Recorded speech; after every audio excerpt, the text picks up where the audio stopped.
Shalom, Israel. Shalom, shalom. Brother Thawam coming at you with these precepts and another cold cut. First, giving all honor and glory to Yahweh, Bahashem, Yahweh Shai.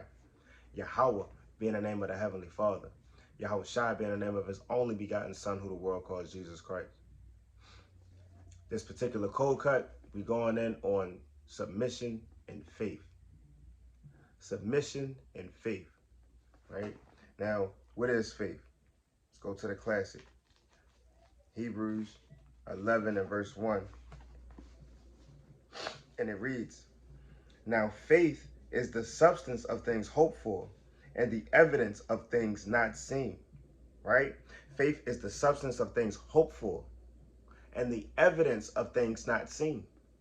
So when you do things in faith, you don't physically see the outcome, right? You might not spiritually be able to see the outcome, but when you do things in faith, you know that there's you're hoping for something, right? You're hoping for something in return, right? Verse number 6 says, "But without faith it is impossible to please him. For he that cometh to the Most High must believe that he is, and that he is a rewarder of them that diligently seek him." The Most High is a rewarder of them that diligently seek him. It is impossible to please the Most High without faith. It's impossible to please the Most High without faith, right? So we live in this world where all of this wicked folly and madness is going on, and we have faith that the kingdom of heaven is at hand. We have faith that the kingdom is nigh at hand.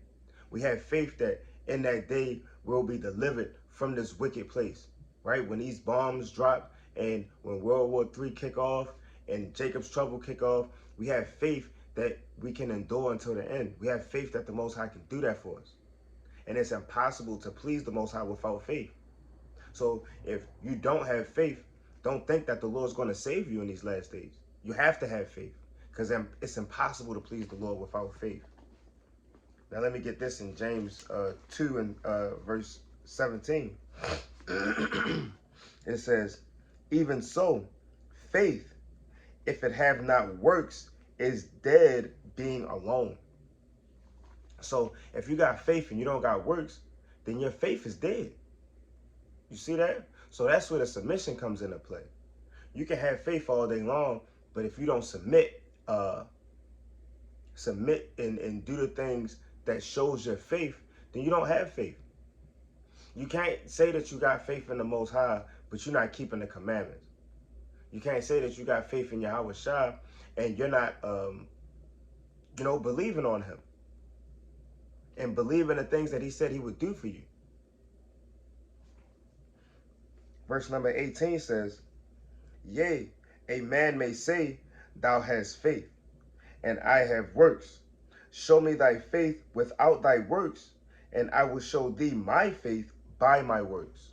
You see that? So faith and works go hand in hand. You have to have faith to please the Most High, but your faith is your works. So you have to have works to show, right? You got to be bearing fruit in this thing, right? So let me get this classic in Deuteronomy 10 and 12. Right? Deuteronomy chapter 10 and verse 12 says, "And now Israel, what doeth the Lord thy God require of thee, but to fear Yahweh thy God, to walk in all his ways, and to love him, and to serve Yahweh thy God with all thy heart and with all thy soul, to keep the commandments of Yahweh and his statutes, which I command thee this day for thy good." You see that? And that's a rhetorical question. What does the Lord require of you? That's how you show your works, right? That's your works with your faith. That's your works with your faith. You got to keep the commandments and have the faith in Yahweh Shai. That's the works with your faith. Right? Now going to 1 Kings. 1 Kings 2 and 1. It says, Now the days of David drew nigh that he should die. And he charged Solomon his son, saying, I go the way of all the earth. Be thou strong, therefore, and show thyself a man. So King David is on his deathbed, and he's telling Solomon to be a man. And now he's about to tell him how to be a man. These is Salakia, these are the works that you got to put forth. These are the works. Right? And show thyself a man. And keep the charge of the Lord thy God, to walk in his ways, to keep his statutes and his commandments and his judgments and his testimonies, as it is written in the law of Moses, that thou mayest prosper in all that thou doest, and whithersoever thou turnest thyself. So there's a reward with having faith in the Most High. There's a reward with putting forth those works, right? And bearing that fruit for Yahweh Yahweh Shah. So you can't think that you can just say that you have faith all day long and don't have no works to go with it, right? That's what Christians do, right? We go deeper into the scriptures to know better, to put forth works, right? And our works is keeping the commandments, praying, fasting, giving alms, right? Being your brother's keeper, being your sister's keeper, visiting the widows, being a father to the fatherless, right? All of these things, loving your neighbor as you love yourself. These are your works. These are the things that you do to show that you really love the Most High. And the Lord said there's a reward for that. Right? Now let me get this in 1 Samuel chapter 18.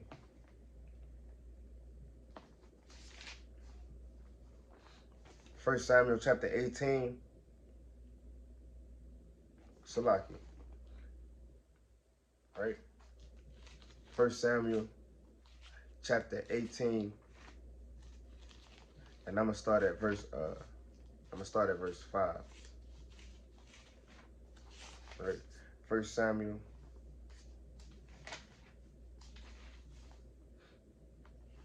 18 and 5 reads, and David went out whithersoever Saul sent him.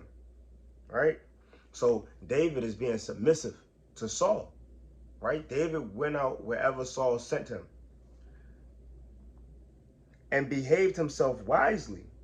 Right? So he's going out and he's behaving himself wisely. Right? He's not going out, trying to be the big man in charge. He's not going out, with a feeble spirit as well. He's going out and he's behaving himself wisely.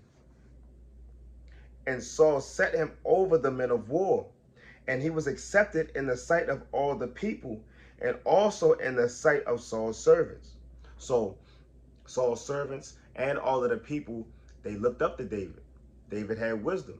But at the end of the day, even though David was over all of those people, what happened?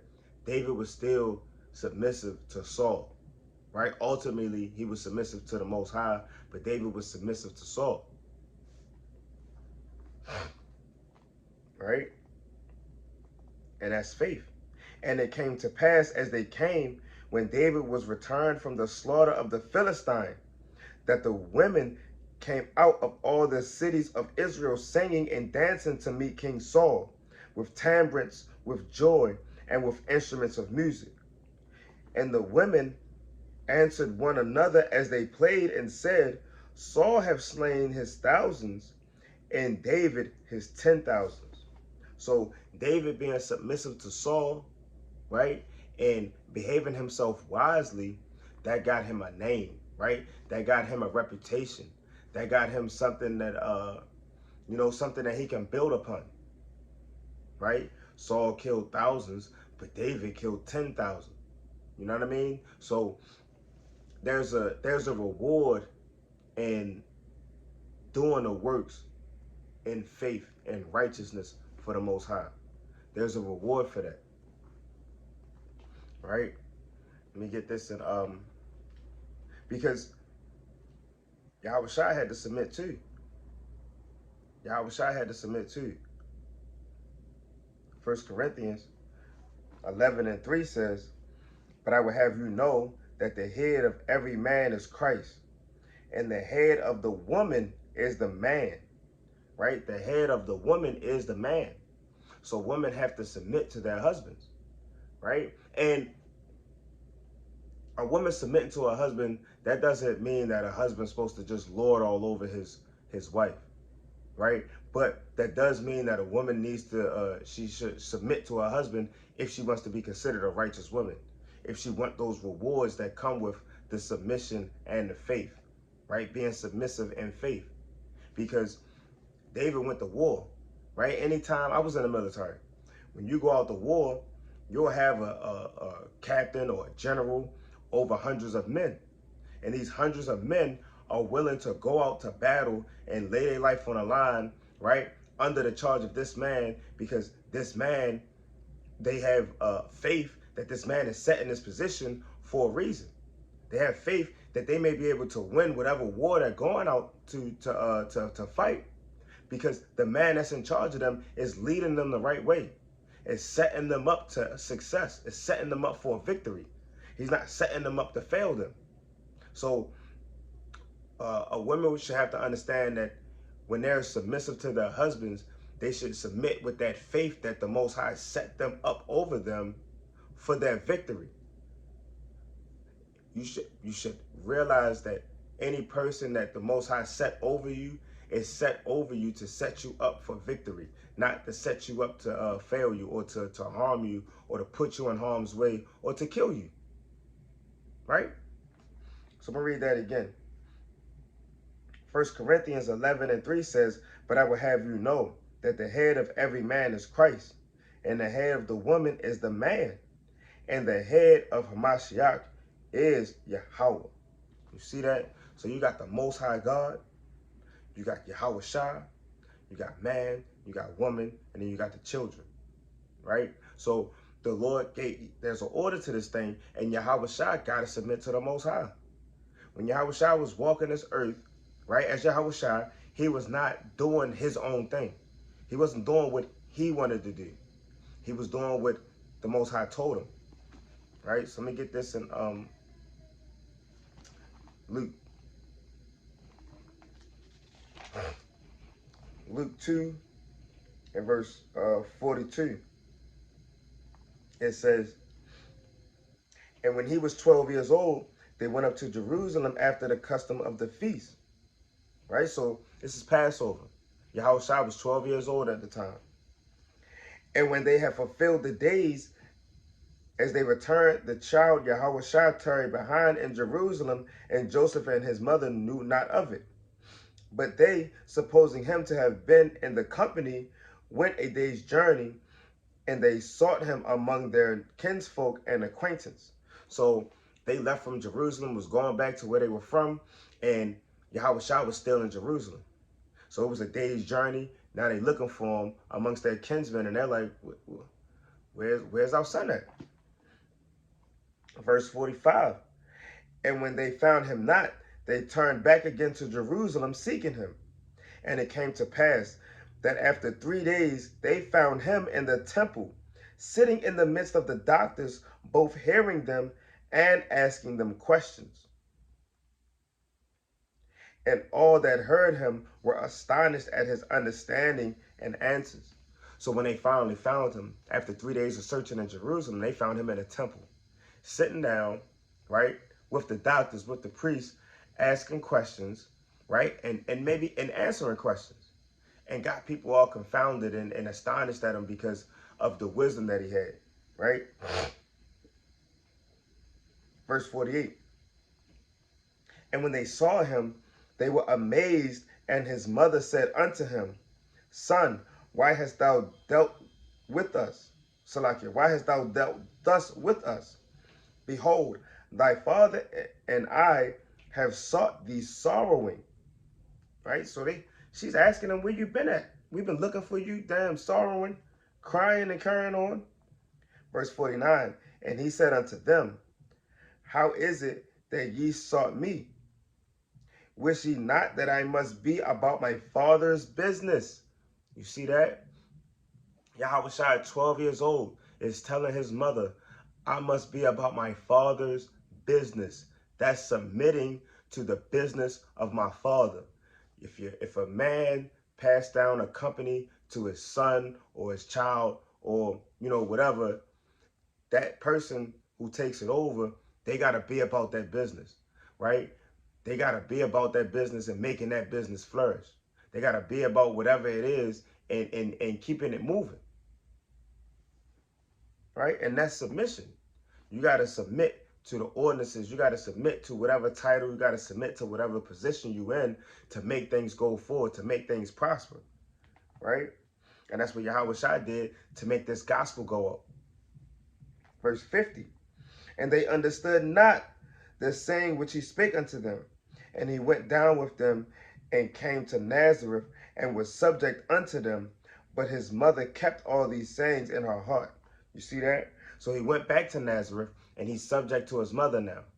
So now he's back. He's under his mother. He's submitting to his mother. Why? Because the commandment said, honor thy father and thy mother. So he's being submissive to them, right? And he was still being submissive to him when they found him. He just kind of, gave him an answer, let him know, like, look, I'm about my father's business. Went back to Nazareth and he submitted himself to his mother and his father, right? He was subject unto them, but his mother kept all these sayings in her heart. And Yahweh Shai increased in wisdom and stature and in favor with Yahweh and man. You see that? So his meekness, his lowliness, his humbleness, his submission got him got him favor with the Most High and with men. So your submission can go a long way in this thing. Your submission, behaving wisely, having that faith, and having the works that go with it. These things will give you favor in the sight of the Lord. And that's what it's all about, is we're trying to obtain favor and we're trying to please the Most High with our works, right? We go on the highways and byways. We're not out there to teach for the glory of men, right? We're not out there to teaching to be seen all day, right? We don't go out and we don't pray out in public. We don't go out and just be making a lot of noise, just to be making a lot of noise. No, we're doing what we can do to wake up our people. But we're doing that in righteousness under the submission of what the Most High told us to do. The Lord told us to cry aloud and spare not. The Lord told us to show our people their transgressions and their sins. He told us to suffer not sin upon them. So we got to do what we got to do in this thing. Open rebuke is better than secret love. But at the end of the day, that is us showing our submission to the Lord and trying to get our people right and trying to spread this gospel abroad in righteousness, right? So Yahweh Shai was submissive to the Most High. Yahweh Shai did what he had to do in righteousness. He wasn't out there just doing his own thing. This is the book of St. John, chapter 6, and verse number 37. And it reads, it says, all that the Father giveth me shall come to me, and him that cometh to me I will in no wise cast out. For I come down from heaven, not to do mine own will, but the will of him that sent me. So Yahweh Shai, Salakia, is another account of Yahweh Shai submitting and letting you know, Salakia, letting you know that he's not doing his own thing. He's doing the will of the Father. John 4 and verse 34 says, Yahweh Shai saith unto them, my meat is to do the will of him that sent me and to finish his work. You see that? To finish his work. Yahweh Shai sought out to finish Yahweh's work because that was the work that the Lord put in him. That was the work that the Most High put in Yahweh Shai, is to do that will, right? To go out there, to be mighty, to keep the laws, the statutes, and the commandments, to be that lamb without blemish, to be sacrificed for the nation of Israel, and to open that door of grace that we can repent and be saved in these last days. That was the will that he had to set out and do. And he had to deal with that, right? He had to go out and deal with that. Now let me get this account in 1 Kings chapter 13, right? 1 Kings chapter 13. Salakia. In verse 7. It says, and the king said unto the man of God, come home with me and refresh thyself and I will give thee a reward. And the man of God said unto the king, If thou wilt give me half thine house, I will not go with thee, neither will I eat bread nor drink water in this place, for it was Salakia, for so was it charged by me by the word of Yahweh, saying, Eat no bread, nor drink water, nor turn again by the same way that thou comest. Right? So the Lord told this man of God, he told this prophet, you don't eat no bread, don't drink any water, and don't leave out the same way you came in. So now this king is offering him to stay with him, right, and to eat and drink. And the prophet told him, no, I can't do that. The Lord told me not to. So he went another way and returned not by the way that he came to Bethel. So that's him listening, submitting, right? Now there dwelt an old prophet in Bethel, and his sons came and told him all the works that the man of God had done that day in Bethel. The words which he had spoken unto the king, them they told also to their father. And their father said unto them, What way went he? For his sons had seen what way the man of God went, which came from Judah. And he said unto his sons, Saddle me the ass. So they saddled him the ass, and he rode thereon, and went after the man of God, and found him sitting under an oak. So this old prophet, right? His sons told him what went down. He got on the ass, and he went and found him. He's sitting under the oak. And he said unto him, Art thou the man that camest from Judah? And he said, I am. And he said unto him, Come home with me and eat bread. And he said, I may not return with thee, nor go with thee, neither will I eat bread, nor drink water with thee in this place. So he's standing on what the Lord told him to do. That's that submission and faith, right? That's that submission and faith. For it was said to me by the word of Yahweh, thou shalt eat no bread, nor drink water there, nor turn again to go by the way that thou camest. And he said unto him, I am a prophet also, as thou art. And an angel spake unto me by the word of the Lord, saying, Bring him back with thee into thine house, that he may eat bread and drink water. But he lied unto him. You see that? He lied unto him. So I'm gonna hold that, and I'm gonna get this in what I want. 2nd Ezra 15:4.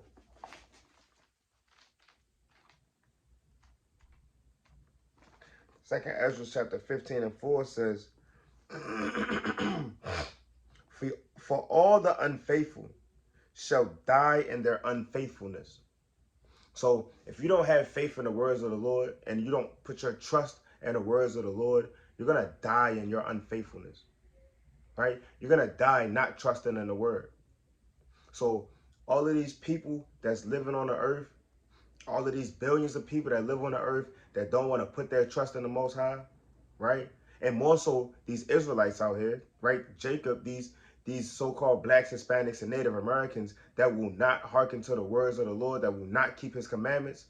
These people are all going to die in their unfaithfulness, right? And there was another precept I wanted to get in Proverbs chapter 25 and verse 18. Because this prophet, he lied to that man. He told him he was a prophet. That was true. But then he told him that he was supposed to bring him home, right? An angel told him to bring him home, that they could eat bread and drink water. And he lied to him.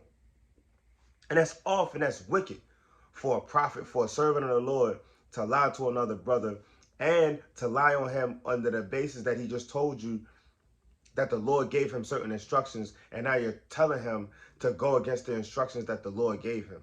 That's off, and that's wicked.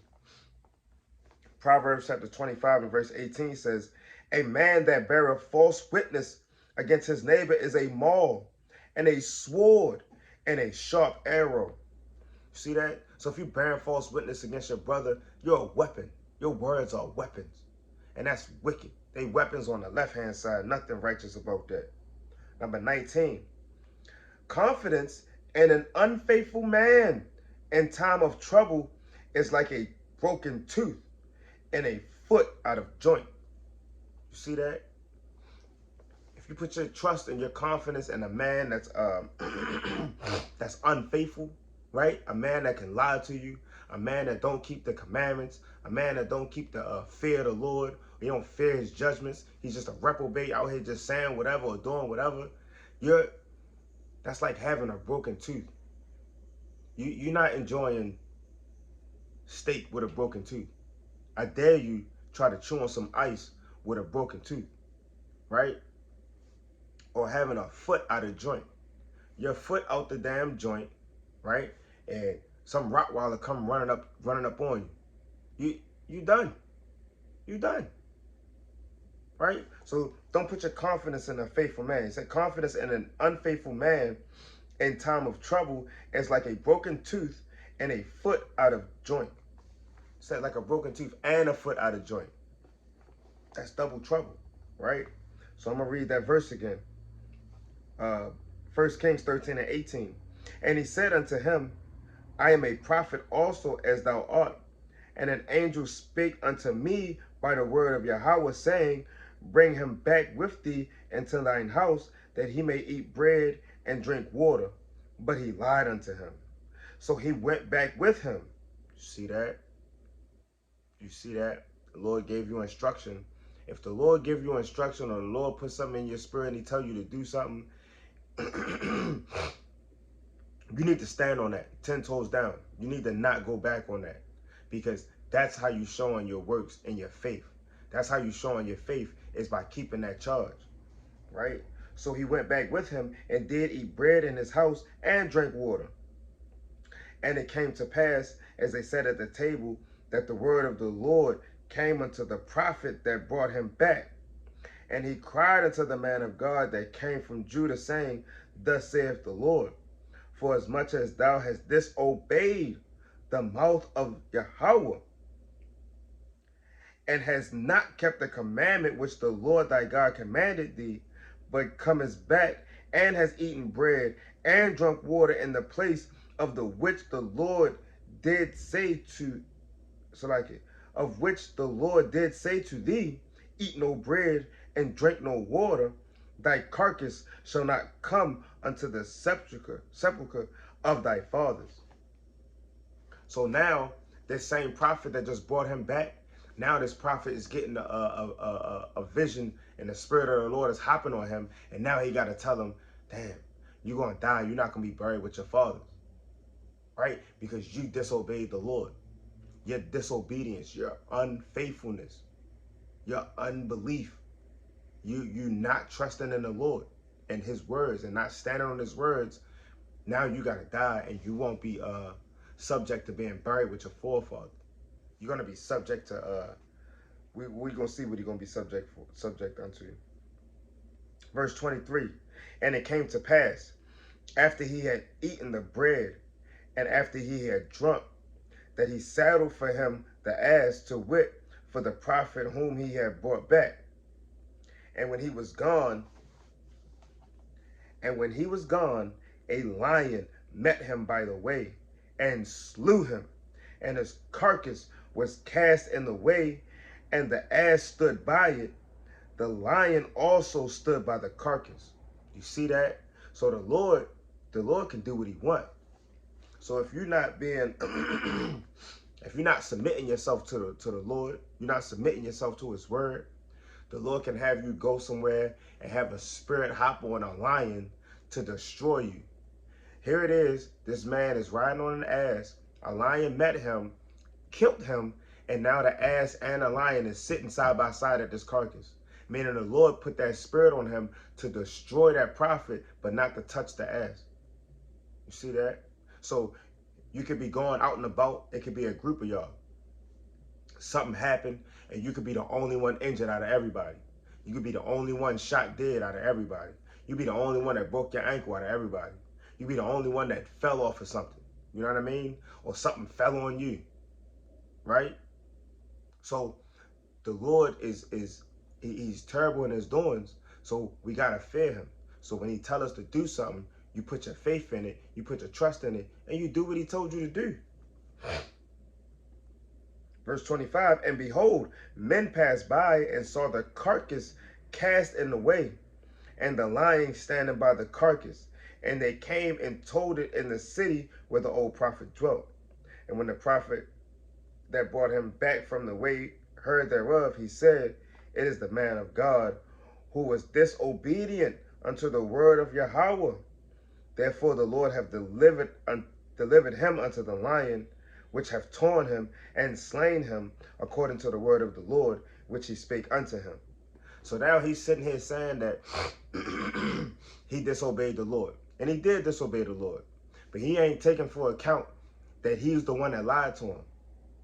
Right? So as you in this walk and you doing what you got to do, as far as keeping the commandments and having that fear of the Lord, you can't let nobody tell you to do something otherwise.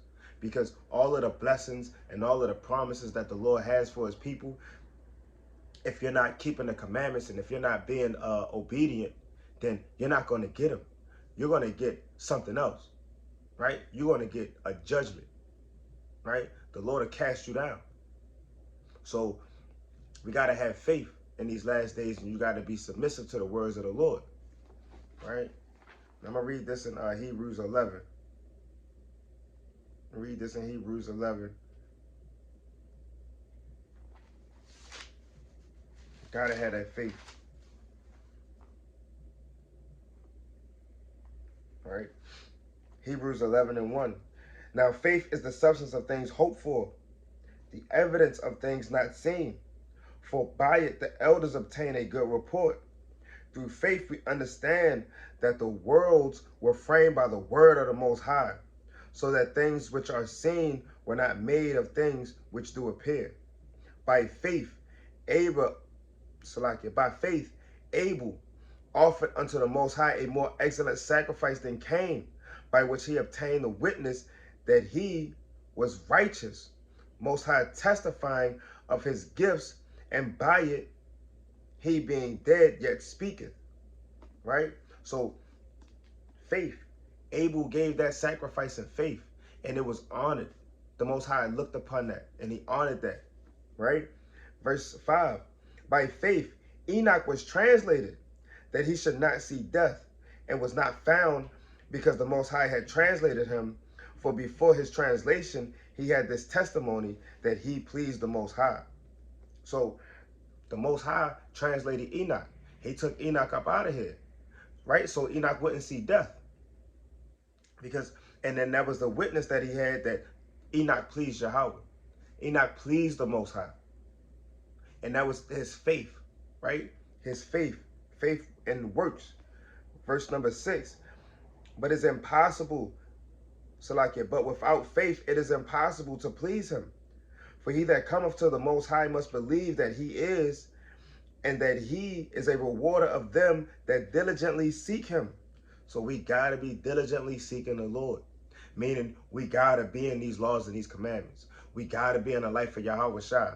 We got to be in these epistles. We got to be in these wisdom books, right?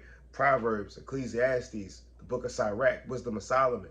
We got to be in these books, because that's how we're going to prove our works, right? Prove our faith with our works.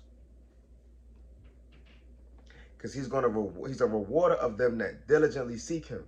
By faith, Noah, being warned of the Most High of things not seen as yet, moved with fear. See that? He trusted the Lord. The Lord said something, he moved with fear.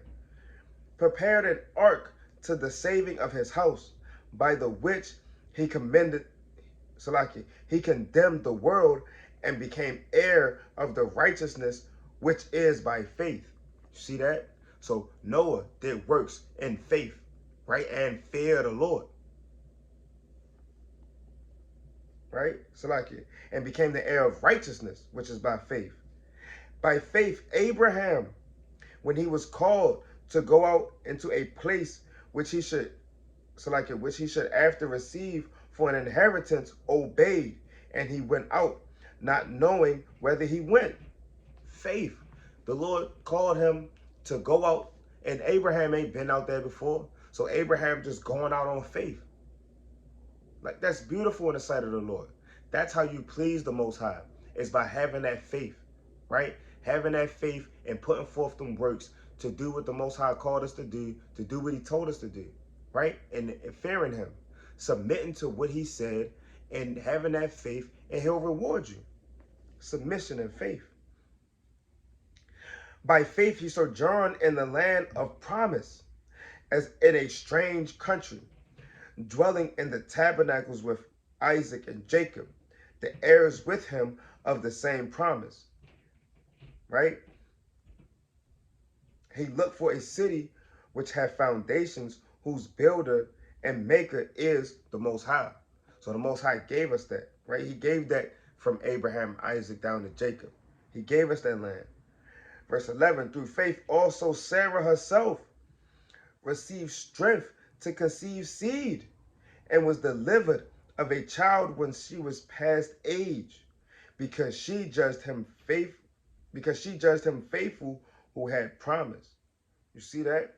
And Sarah herself had a moment, right? But the Lord, in his mercy and in his righteousness, he still gave her a child at old age, right? He still gave her a child at old age. And that's beautiful through the Spirit. The Lord's mercy will be shed upon you when you have that faith, and when you put forth that works by submitting to him and doing the things to show your submission and to show your faith and to show your works.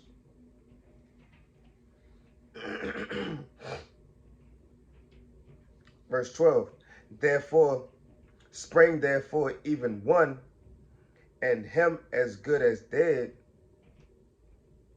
so many as the stars of the sky in multitude, and as the sand of the sea, and as the sand which is by the sea, shore innumerable. These all died in faith, not having received the promises, but having seen them afar off. Right? Going back to verse 1. Now faith is the substance of things hoped for, and the evidence of things not seen. Going back to 13. Picking up. Not having received the promises, right? The substance of things hoped for, the evidence of things not seen. Having not received the promises, but having seen them afar off, and were persuaded of them, and embraced them. Right? Yeah, that's your submission. That's them showing that submission to the Lord. Right? Not having received the promises, but having seen them afar off, and were persuaded of them, and embraced them, and confessed that they were strangers and pilgrims on the earth. You see that? So faith. Submission is a part of your works to show your faith. Submission is a part of your works to show your faith. Right? Gotta submit to the Most High in faith, and he'll reward you for your works. He'll reward you for the things you do. It's Proverbs chapter 3 and verse 5. It says, trust in Yahweh with all thine heart, and lean not unto thine own understanding. So you got to trust the Most High with everything. You got to trust the Most High with everything, and don't lean on your own understanding. And so, like I was bringing out earlier, you walking in this truth, and you come across people, they might try to get you to go off, right? Men might try to entice you to look at women a certain way, right? Men might try to entice you to go back to smoking, to go back to hitting the clubs up all heavy, to go back to being a damn drunkard, right? You might be enticed as a woman to look at another man, or to be in unrighteous conversations with other men, right? You might be tempted to go off, but you got to stand 10 toes down and submit to the Most High. You can't lean on your own understanding. You can't submit to other people over the Most High. You can't submit to anything over the Lord. Right? You can't submit to anything over the Lord. You have no other gods before him. And anything that you put before him, you making a god before him. Thus breaking the first commandment, right? So, Proverbs 3 and 5, trust in Yahweh with all thine heart, and lean not unto thy own understanding. In all thy ways acknowledge him, and he shall direct thy paths. Be not wise in thine own eyes. Fear Yahweh and depart from evil. You see that? So the more you submit to the Lord, the more you show your works through your faith, the more the Most High is going to have mercy on you, and he's going to put his favor upon you, right? Verse 8, it shall be health to thy navel and marrow to thy bones. Honor Yahweh with thy substance and with the first fruits of all thine increase. So shall thy barns be filled with plenty, and thy presses shall burst out with new wine, right? And I'm going to stop right there. So we got to submit ourselves to the Most High, submit ourselves to the Lord, have that faith that the things that are written shall come to pass. Our forefathers did it without having things written. Our forefathers did it just off of, just the word alone, right? And they didn't have all of these scriptures that we have. So with that being said, make sure you submitting yourself to the Lord, keeping the faith, keeping these laws, keeping these commandments. Make sure you showing your works by praying, fasting, by studying, right? Being your brother's keeper, giving alms, visiting the widows, being a father to the fatherless, putting forth your best effort to get this gospel spread out upon the earth so the Israelites can get out of captivity and rule over these other nations, and these other nations can go back to being servants like the Lord promised us that he was going to do, that he's going to do, right? Because he wrote it, right? And with that being said, Kwam Yasha'Allah, Shalom.